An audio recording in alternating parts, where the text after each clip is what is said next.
100 करोड़ की वसूली महाराष्ट्र के महाआघाड़ी सरकार के महापापों का महाअंत की ये शुरुआत है। और जिसकी शुरुआत की है परमवीर सिंह दहिया ने। नमस्कार, स्वागत है आपका मेरे चैनल नंदिनी जो मैं हूं नंदिनी।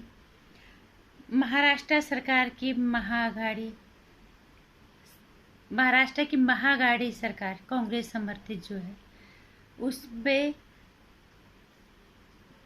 उस सरकार के अंदर जो गृह मंत्री हैं अनिल देशमुख, उन पे सीधे से आरोप लगाया है परमवीर सिंह दहिया ने कि ये पूर्व जो इनकाउंटर स्पेशलिस्ट सचिन बाजी थे उनके द्वारा 100 करोड़ की वसूली करवाते थे। महीने के 100 करोड़ चाहिए कहीं से भी कैसे भी करके।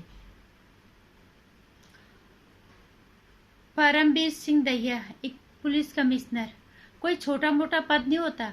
वो बात अलग है कि उन्होंने अपने पद का गलत इस्तेमाल किया। उन्होंने अपने मान सम्मान और अपनी वर्दी की इज्जत को एक सरकार के पैरों के नीचे कुचल दिया।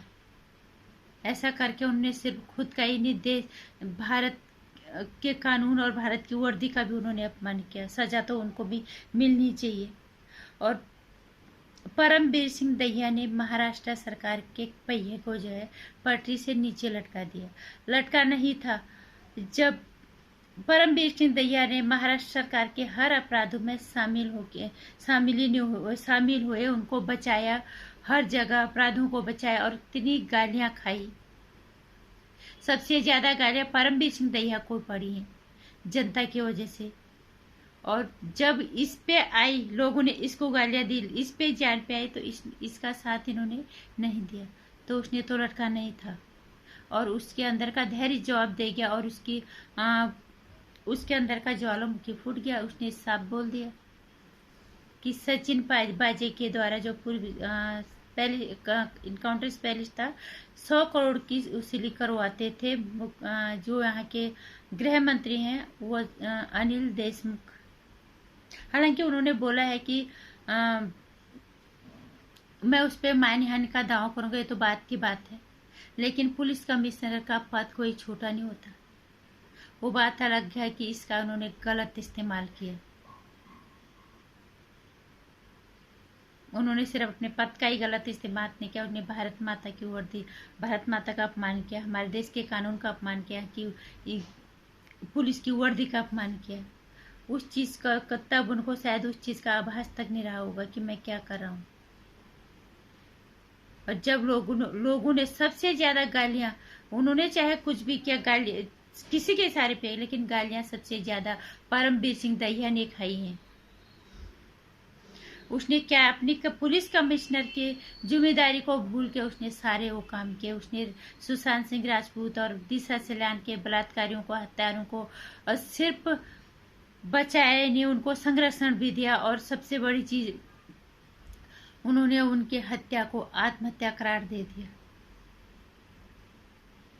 ये तो देश की जनता थी जिन्होंने जो इस चीज को मानने के लिए तैयार नहीं थे। और कितना कुछ किया इस परमवीर सिंह दहिया ने, ये सब कुछ पता है, सबको पता है। लेकिन जब इस पे आई तो इसका साथ नहीं दिया होगा, इसीलिए उसके अंदर का ज्वालामुखी फूट गया। और अब बात रही परमवीर सिंह दहिया ने जो किया महाराष्ट्र सरकार में ऐसा ना हो, ऐसा कैसे हो सकता था? कांग्रेस समर्थित सरकार में घोटाले की बगैर सरकार का कोई वजूद ही नहीं है। कोई भी सरकार कांग्रेस समर्थित हो, वहां पे कोई घोटाला ना हो, ऐसा कैसे हो सकता है? ये तो होना ही था। अभी तक कांग्रेस चुप रहेंगी। और इतना कुछ महाराष्ट्र में हुआ क्योंकि उनकी समर्थन की सरकार है, तब भी उन्होंने कुछ नहीं बोला। लोगों ने इतना कुछ कहा, सोनिया, राहुल जो भी हैं, किसी ने कुछ नहीं बोला। ना दिशा सलान के बारे में, ना सुशांत सिंह राजपूत के बारे में, ना इस नशेड़ी बुड वाले बॉलीवुड के बारे में। सरकार की कांग्रेस की सरकार जहां होगी वहां अपराध चरम सीमा पे होंगे। घोटालों का तो कोई अंत ही नहीं होगा। तो वहां पे ये तो होना ही था, वो बात अलग है। राज अब खुल गया और पाप का अंत तो होता ही है।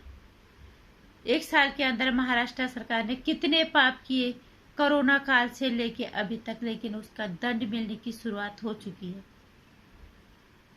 अरोगोरा स्वामी से लेके कंगना रनौत से लेके वहां के जो पालधर का जो साधु संतों के साथ इन्होंने किया, वहां तक अभी तो ये शुरुआती है।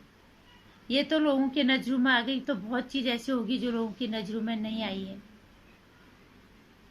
इन पापों का अंत तो होना ही था और ऐसे ही होता, लेकिन अब ये पाप, ये तो सरकार का काम है, लेकिन अब मैं बात उनकी करूंगी जो अपने आप को देश का, जिसको हम देश का लोकतंत्र का चौथा हिस्सा कहते हैं, और खासकर वो लोग जो आपको अपने आप को इस चौथे हिस्से का सबसे ज्यादा ईमानदार और पारदर्शी पत्रकार कहते हैं। हमारे देश का लोकतंत्र का चौथा हिस्सा पत्रकारिता, और ये ईमानदार पत्रकार। क्या इस पे प्राइम टाइम करेगा खबीस कुमार, बकैत कुमार, मतलब रवीश कुमार, एनडीटीवी इंडिया पे 9 बजे। एक ईमानदार पत्रकारिता, और एक पत्रकारिता तो यही कहती है कि इस पे प्राइम टाइम बनता है। लेकिन रवीश कुमार को जब सरकार के पीछे पड़ने से फुर्सत मिलेगी तब करेगा ना, ये कभी नहीं करेगा। कांग्रेस समर्थित सरकार के किसी भी घोटाले में, किसी भी अपराध में वो प्राइम टाइम नहीं करेगा। वो सिर्फ और सिर्फ केंद्र सरकार के पीछे पड़े हुए हैं।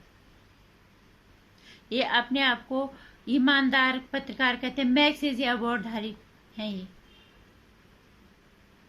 ईमानदार पत्रकारिता कहती है कि तुम्हारा राजनीति से क्या लेना देना। तुमने अपनी पत्रकारिता को राजनीति की दलाली में बेच दिया है, इसको तुमने दलाली में तब्दील कर दिया है।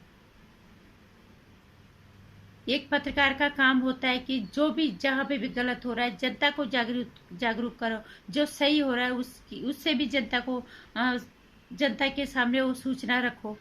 लेकिन ये अपनी पत्रकारिता को भूल के दलाल राजनीति में आ गए, पत्रकारिता को दलाली में तब्दील कर दिया। नहीं तो एक पत्रकार का राजनीति से क्या लेना देना है। मानते हैं जुड़ा हुआ है, लेकिन उसको वो राजनीति को बचाने के लिए होता है, उसमें दलाली के रूप में घुस जाने के लिए नहीं होता।